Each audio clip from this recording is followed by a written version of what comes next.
মাটির নিচ থেকে যখন সব উঠবে, এই জমিনের মধ্যে যখন সব ফেলে দিবে, তখনও কারো গায়ে কাপড় থাকবে না, সব উলঙ্গ হইয়া উলঙ্গ অবস্থায় ময়দানে হাসরে দাঁড়িয়ে যাবে।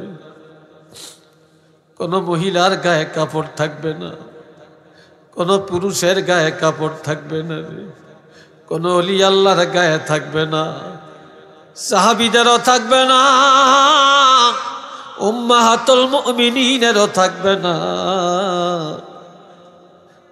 কোন নবীদেরও থাকবে না, সব উলঙ্গ। এটা শোনার পর আম্মা জান হযরত আয়েশা কাঁদতে কাঁদতে অস্থির, বলে ইয়া রাসূলুল্লাহ, আমি আয়েশা কিভাবে কিয়ামতের ময়দানে উলঙ্গ থাকব? নবীজি বলে, আয়েশা, সেদিন তুমিও উলঙ্গ দাঁড়াবে, তবে জানিয়ে লও রে আয়েশা, সেদিন প্রত্যেকটা নারী পুরুষ উলঙ্গ দাঁড়াবে, তবে একজন আর একজনের দিকে নজর করার ক্ষমতা পাবে না। সেদিন প্রত্যেকটা মানুষ নিজের আমল নামা নিয়ে পেরেশান হয়ে যাবে, কিভাবে নাজাত পাবে কি জানি হয়, এই চিন্তায় সবাই বিভোর থাকবে, মাথা নিচু করে রাখবে, কাঁদতে কাঁদতে অস্থির হয়ে যাবে। সেদিন কেউ কারো দিকে নজর করার ক্ষমতা পাবে না। একটু চিল্লে বলেন না সুবহানাল্লাহ। আরেকটু জোরে কর, আরেকটু জোরে বলেন। কিন্তু সেদিন এমন একটা দিন রে ভাই, লা ইয়াতাকাল্লামুন,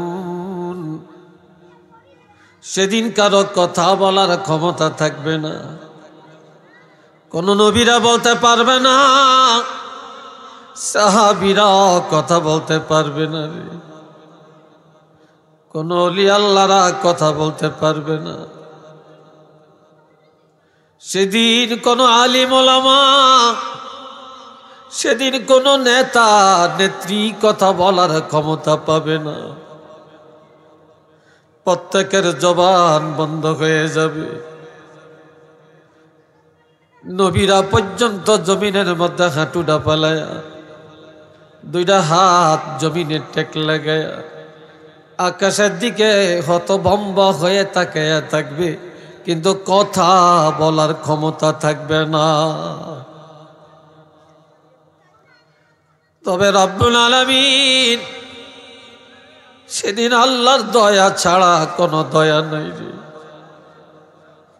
সেদিন রব্বুল আলামিন দয়া করে, মায়া করে, অনুগ্রহ করে যাকে কথা বলার অনুমতি দিবেন, তিনি সেদিন আমার আল্লাহর সাথে কথা বলতে পারবেন, এই ছাড়া কারো ক্ষমতা থাকবে না রে।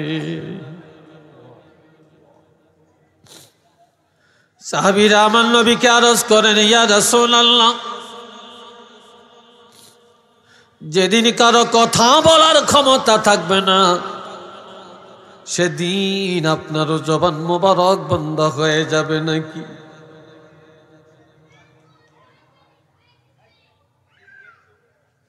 দেন কথা বলতে দেন, ও করে কথা বলতে দেন, আমি চুপ করলাম।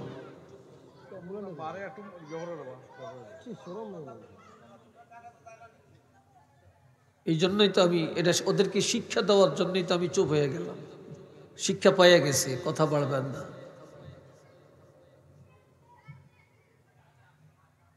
এ ভাইরা রে আমার, সাহাবীরা বললেন, আপনারও জবান মোবারক বন্ধ হয়ে যাবে নাকি? নবীজি বললেন, না না না,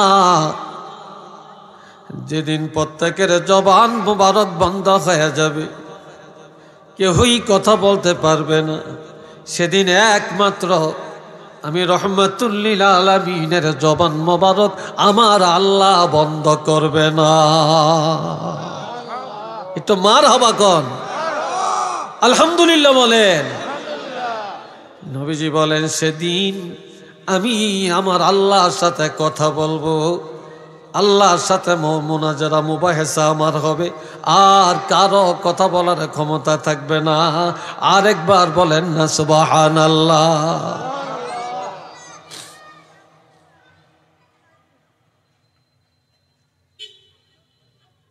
যালিকাল ইয়াউমুল হক, যেদিন দলে দলে কাতারে কাতারে রূহগুলা দাঁড়িয়ে যাবে, ফেরেশতারা দাঁড়িয়ে যাবে, কথা বলার ক্ষমতা হারিয়ে ফেলবে। যেদিন নবী ছাড়া কেউ কথা বলতে পারবে না, যেদিন জর্রা জর্রা হিসাব দেওয়া লাগবে, সেই দিন একেবারে বাস্তব সত্য। তবে আমি আল্লাহ ঘোষণা দিয়া দিলাম, ফামান শাআ আত্তাখাযা ইলা রাব্বিহি মাআবা। দুনিয়ায় সুন্দর জায়গা থেকে ঠিকানা বানাও, শ্রীমঙ্গলে টিলার উপরে সুন্দর ঠিকানা বানাও, বাড়ি করো, রিসোর্ট তৈরি করো, ব্যবসা কেন্দ্র তৈরি করো। তুমি সিলেট শহরে যে বাড়ি বানাও, ঢাকা যে বাড়ি বানাও, লন্ডনে যাও, আমেরিকা যাও, ফ্রান্সে যাও, ইটালি যাও, দুনিয়ায় আরামে থাকার জন্য ভালো জায়গায় ঠিকানা বেছে না। আর আমি আল্লাহ ঘোষণা দিলাম, সেদিন সবাইকে দাঁড়ান লাগবে। তবে দুনিয়ায় হীন হায়াতে যার মনে চায় সে যেন আল্লাহর দরবারে আখেরাতে আরামে থাকার জন্য, শান্তিতে থাকার জন্য এই দুনিয়ার জিন্দিগির মধ্যে আল্লাহর দরবারে ঠিকানা বানায় লয়। সেজন্য আল্লাহর দরবারে ঠিকানা বানায় জান্নাতের ঠিকানা নিয়া কবরে যায়। আওয়াজ দিয়া বলেন না সুবহানাল্লাহ। দুনিয়ার সব ঠিকানার খবর আছে, এই ঠিকানার খবর আমাদের কারো কাছে নেই, কারো কাছে নেই। সবাই আমার দিকে চান, পিছনে চাবেন না। বাবা জিরানে আমার, ইয়াউমা ইয়ানজুরুল মার'উ মা কদ্দামাত ইয়াদাহু,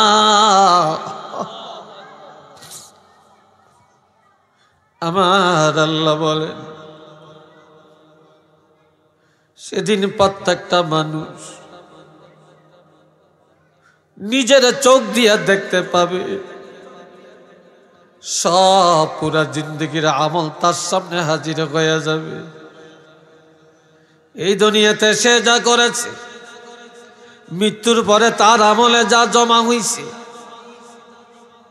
সব একটা একটা করে সামনে হাজির হয়ে যাবে, দেখতে পারবে। সেদিন ويقول الكافر يا ليتني كنت ترابا يا ليتني كنت ترابا।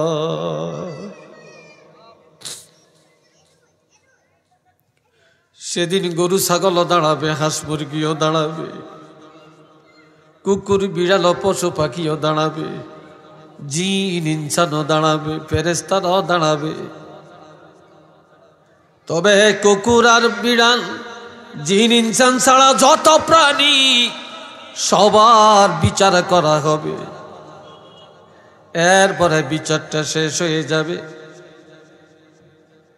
একটা গরু আর একটা গরুর একটা গুতা দিছে, আল্লাহ অর্ডার দেবে তুমি আর একটা গুতা দাও, প্রতিশোধ নিয়ে নাও। একটা কুকুর আর একটা কুকুরের জুলুম করে কামড় দিছে, আল্লাহ অর্ডার দিবে, তুমিও তার থেকে প্রতিশোধ নিয়ে নাও। যখন প্রতিশোধ নেওয়া হয়ে যাবে, বিচার শেষ, এবার আল্লাহ অর্ডার দিবেন, তোমরা সবাই মাটি হয়ে যাও। তারা সব মাটি হয়ে যাবে। আর এটা দেখার পর এই দুনিয়ার মুনাফিকেরা, পাপীরা, জাহান্নামীরা, কাফের মুশরিকেরা তখন আল্লাহর কাছে বলবে, আল্লাহ, ওয়ায়াকুলুল কাফিরু ইয়া লাইতানি কুনতু তুরাবা, হায় আফসোস, আমরা যদি মাটি হয়ে যাইতাম, আমরা যদি মাটি হয়ে যাইতাম। বেনমাজি বলবে, যদি আমি মাটি হয়ে যাইতাম। মুনাফিক বলবে, যদি মাটি হয়ে যাইতাম। ইহুদি নাসারা বলবে, যদি মাটি হয়ে যাইতাম। আমার ভাইয়েরা, নিজের পাপগুলি দেখার পরে যখন দেখবে সে জাহান্নামী, তখন বলে, হায় আফসোস, যদি পাখির মতো, পশুর মতো মাটি হয়ে যাইতাম। আর আমার আল্লাহ বলে, না না না, কোন মানুষ আর জিন আজকে মাটি হবে না। জর্রা জর্রা হিসাব দেওয়ার জন্য আল্লাহর আদালতে দাঁড়িয়ে থাকা লাগবে। একটু চিল্লে বলেন না সুবহানাল্লাহ।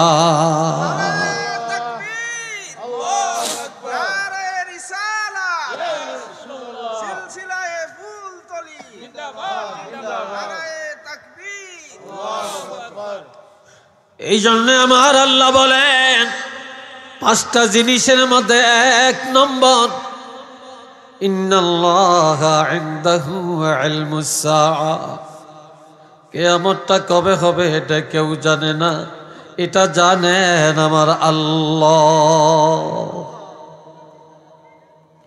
এটা জানেন আমার আল্লাহ। এরা বললেন আমার,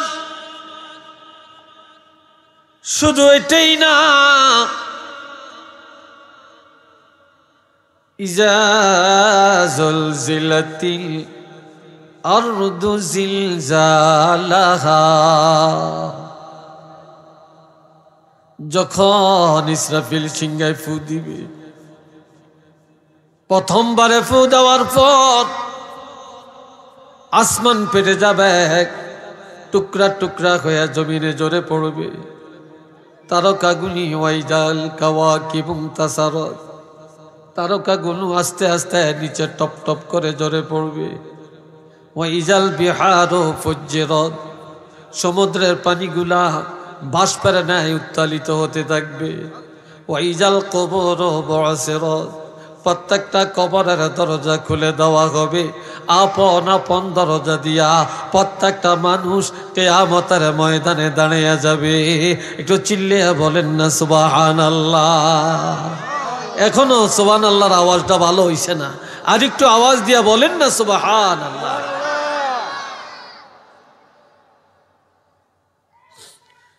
দ্বিতীয়বার যখন ফু দেওয়া হবে, তখন আমার আল্লাহ বলেন, এই জমিন ভূমিকম্পের ন্যায় থর থর করে কাঁপতে থাকবে। ইজা যুলজিলাতিল আরদু জিলজালাহা, সিংহায় ফু দেওয়ার সাথে সাথে এই জমিনটা থর থর করে কাঁপতে থাকবে, ভূমিকম্পের ন্যায় নড়াচড়া করবে। এর বন্ধুরা আমার, মুফাসসিরিনে কেরাম বলেন, জমিন যখন ভূমিকম্পের নয় থরথর করে কাঁপবে, এটা জমিনের একটা প্রসব বেদনা। দুনিয়াতে মা গণের বাচ্চা প্রসবের সময় মা এক জায়গায় থাকতে পারে না, মা গড়াগড়ি করে, একবার দাঁড়ায়, একবার শোয়, আর একবার বসে, একবার এই রোমে যায়, আবার ওই রোমে যায়।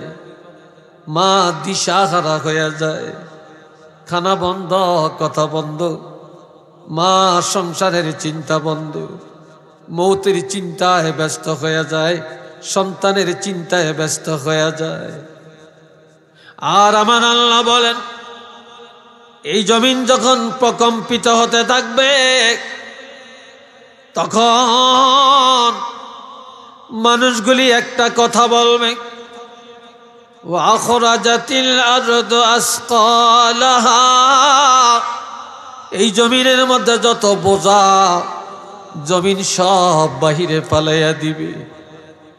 জমিনের ভিতরে কিছুই থাকবে না, মানুষগুলা বাহির করে দিবে, জিন জাতিরে বাহির করে দিবে, পশু পাখি বাহির করে দিবে, শত আছে ফেরেশতা সব বাহির করে দিবে, কিছুই মাটির নিচে থাকবে না। তখন মানুষ একটা কথা বলবে, ওয়াকালাল ইনসানু মালাহা, হায় হায় জমিন এমনটা করে কেন, জমিন এমন লাফালাফি করে কেন, কি হলো জমিনের, হায় হায় জমিন এমন করে কেন, জমিনের হলোটা কি। এইভাবে মানুষ শুধু বলতে থাকবে আর দৌড়াইতে দৌড়াইতে দক্ষিণে যায় হাজির হবে। একটু চিল্লে বলেন না সুবহানাল্লাহ।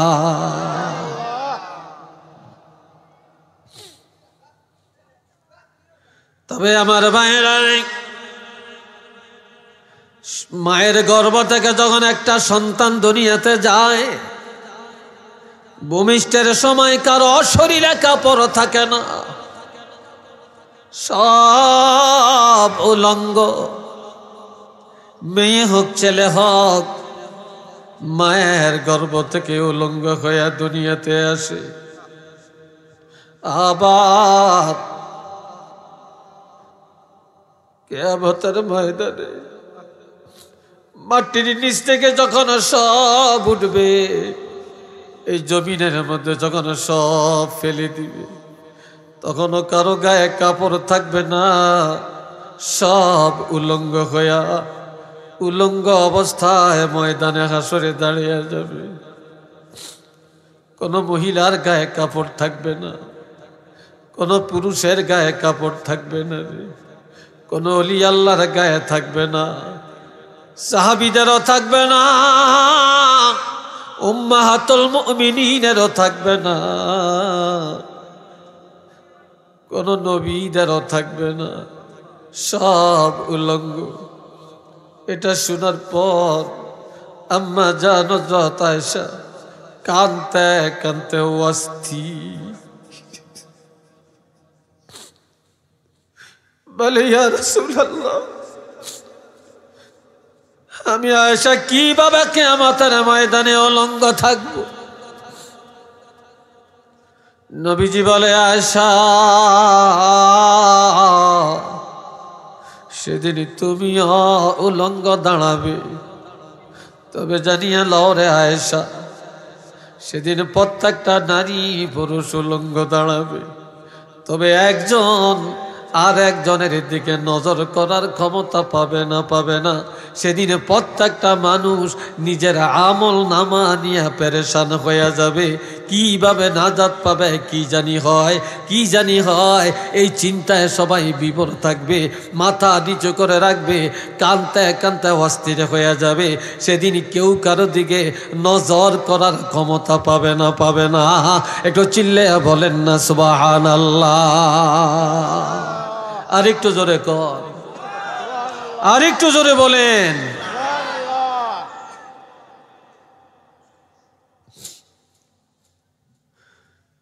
এবারে জিজ্ঞাসা করেন, ইয়া রাসূলুল্লাহ, যেদিন সব উলঙ্গ দাঁড়াবে, সেদিন আপনি রাসূলুল্লাহ উলঙ্গ দাঁড়াবেন কিনা? তখন নবী কেঁদে কেঁদে বলে, না, যেদিন সব উলঙ্গ দাঁড়াবে, নবীরা সব উলঙ্গ দাঁড়াবে রে, সেদিন একমাত্র আমি রহমাতুল লিল আলামিন উলঙ্গ দাঁড়াবো না। সেদিন আমি কাফনের কাপড় পরিধান করে কিয়ামতের ময়দানে দাঁড়িয়ে যাব। যেই কাফনের কাপড় পরিয়া রওজা শরীফে যাব, ওই কাফনের কাপড় পরিধান করা অবস্থায় আবার কিয়ামতের ময়দানে দাঁড়িয়ে যাব। একটু চিল্লে বলেন না আলহামদুলিল্লাহ। আরেকটু জোরে কোন আলহামদুলিল্লাহ।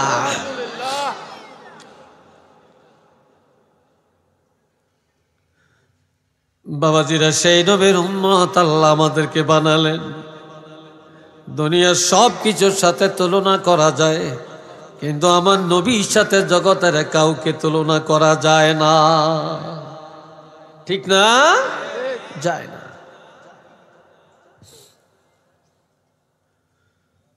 এ বাবাজি না আমার يومئذ تحدث أخبارها, সেদিন এই জমিনের মধ্যে কে কোথায় কি করেছে জমিন সব আল্লাহরে জানিয়ে দিবে। সেদিন সব একটা একটা করে, সেদিন সব প্রকাশ করে দেওয়া হবে, কারো কোনো কিছু গোপন থাকবে না। বিআন্না রাব্বাকা আওহা লাহা, হাবিব আপনার প্রভু রব্বুল আলামিন সেদিন জমিনের অর্ডার দিবে, জমিন রে কে তোমার মধ্যে সেজদা দিছে জানিয়ে দে, কোন জায়গায় দাঁড়িয়ে উপকার করছে জানিয়ে দাও, কে আজান দিছে না জানিয়ে দাও, কে জমিনে নেক আমল করেছে তুমি জমিন এটা জানিয়ে দাও, তোমার মধ্যে কে সেজদা দেয় না এটাও জানিয়ে দাও, কে সুদ খাইছে এটা জানিয়ে দাও, কে গোপনে জিনার আড্ডায় গেছে এটাও জানিয়ে দাও, কে ডাকাতি করছে এটা জানিয়ে দাও, কে চুরি করছে এটা জানিয়ে দাও, কে গোপনে গোপনে গাঞ্জা খাইছে এটা জানিয়ে দাও, কে মোবাইল দিয়া বাহাদুরি করছে জানিয়ে দাও, কে বয়ফ্রেন্ড নিয়ে রিসোর্টে গেছে জানিয়ে দাও, কোন ছেলে গার্লফ্রেন্ড নিয়ে রিসোর্টে যায় আনন্দ করেছে এটাও জানিয়ে দাও। তবে আজকে সেদিন আল্লাহ জমিনের অর্ডার দেবে, জমিন রে তোমার মধ্যে যে যেখানে যা করেছে সব তো রেকর্ড করা আছে, কাজেই আজকে কোনো কিছুই গোপন রাখা যাবে না, যাবে না, যাবে না, একটা একটা করে সব আমার আল্লাহকে জানিয়ে দিবে। একটু আওয়াজ দিয়া বলেন না সুবহানাল্লাহ।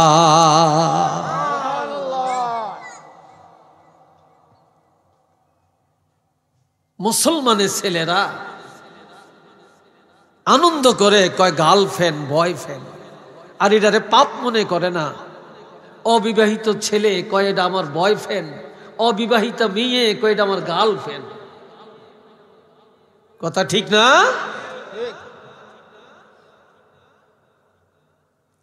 কোন দিকে যাবেন? এই জমিনে সব রেকর্ড হয়, এই ছাড়া আমার আল্লাহ বলেন ওয়াকুল্লা শাইইন আহসাইনাহু কিতাবা, আমি আল্লাহ নিজে সব কিতাব আকারে সাজিয়ে রাখতেছি। সেদিন একটা একটা করে সব তোমাদের সামনে হাজিরা হয়ে যাবে, গোপন করার কোনো সুযোগ নেই, সব আমি আল্লাহ সাজিয়ে রাখছি।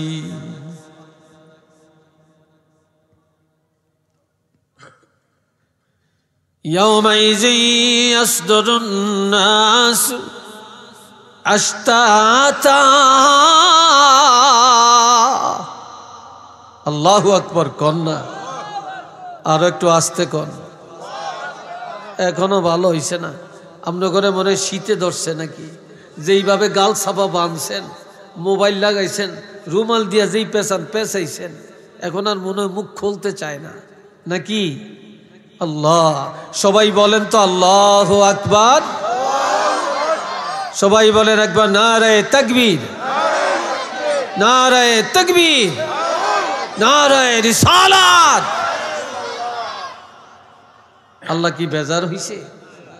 হ্যাঁ, বাবাজিরা খেয়াল করেন, সেদিন মানুষগুলি সব দলে দলে কাতারে কাতারে দাঁড়াবে। এই জন্য কাতারে দাঁড়া হবে। এই যে একটা ব্যানার, আপনারা ওখানে থেকে এই ব্যানারটা পড়তে পারেননি? যারা লেখাপড়া জানেন ওখানে থেকে নজর করিয়া এই ব্যানারটা পড়া যায় কিনা? যায় না?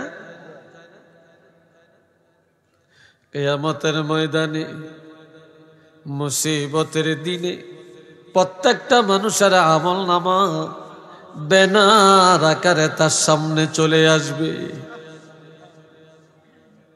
দলে দলে মানুষ দাঁড়াবে, কাতারে কাতারে দাঁড়াবে। সেদিন প্রত্যেকেই নিজের আমলগুলা দেখতে পারবে। লিয়ারাউ আমালাহুম, সেদিন সব যেন দেখতে পারে। ফামান ইয়ামাল মিসকালা যাররাতিন খায়রান ইয়ারা, অনু পরিমাণ, বিন্দু পরিমাণ, জর্রা পরিমাণ নেক আমল যদি করে থাকেন এটাও কিয়ামতের ময়দানে দেখা যাবে। ওয়ামান ইয়ামাল মিসকালা যাররাতিন শাররান ইয়ারা, বিন্দু পরিমাণ বদ আমল যদি কোনো ব্যক্তি করে থাকে তাহলে এটাও কিয়ামতের ময়দানে নিজের চোখে দেখতে পারবে। একটু চিল্লে বলেন সুবহানাল্লাহ।